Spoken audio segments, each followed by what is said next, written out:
চিন্তা সবসময় ভালো লাগে না। কখনো কখনো মনে হয় একটু সমস্ত চিন্তা ভুলে একাকিত্বের সঙ্গে কিছুক্ষণ সময় কাটাই। বেড়াতে বেরিয়েছিলাম সবাই মিলে, আর একদম পেছনের গাড়ির সিটটায় বসেছি আমি আর আমার ছেলে রন। দেখতে দেখতে যাচ্ছি আমেরিকার গ্রাম। কান্ট্রি সাইড গুলো এদেশের এত সুন্দর হয়। যেমন শহর হয় ঝাঁ চকচকে, তেমনি কান্ট্রি সাইড আবার কখনো অন্যরকম। দেখতে পাই গোটা মাঠ জুড়ে রয়েছে কিছু না কিছু চাষ, আবার কখনো দেখতে পাই সেই মাঠের শেষেই একটা বিরাট পাহাড় মাথাচাড়া দিয়ে উঠেছে।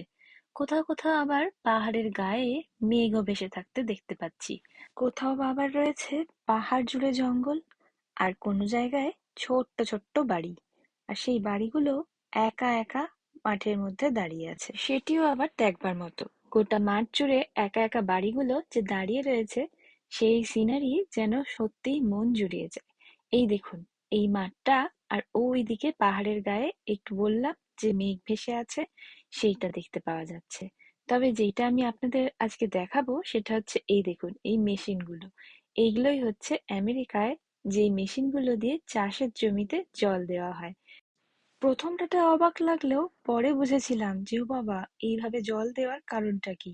এত বড় জায়গা, বিঘার পর বিঘা, একরের পর একর জমি, এইভাবে ছাড়া তো অন্য কোনো ভাবে জল দিলে সে বহুক্ষণ সময় লেগে যাবে। তাই জন্যই এত লম্বা লম্বা জল দেওয়ার মেশিন গোটা মাঠ জুড়ে রয়েছে। যতটা রাস্তা আসলাম ততটা জায়গায় বেশ কয়েকটা এরকম মেশিন দেখতে পাওয়া গেল। আর কোথাও কোথাও তো দেখছি যে এই যে এখানটাতে দেখা যাচ্ছে যে জল সত্যি এখন এই মেশিনগুলো দিয়ে পড়ছে। কি চাষ করছে সেটা ঠিক বুঝতে পারছি না, তবে ঘাসও হতে পারে, অথবা কিছু চাষের জিনিসও আছে হয়তো যার মধ্যে জল দেওয়া হচ্ছে। যাই হোক, আমরা শুরু করেছিলাম রাস্তা অনেকক্ষণ আগে, এখন কিছুটা রাস্তাই দেখতে দেখতে কেটে গেল।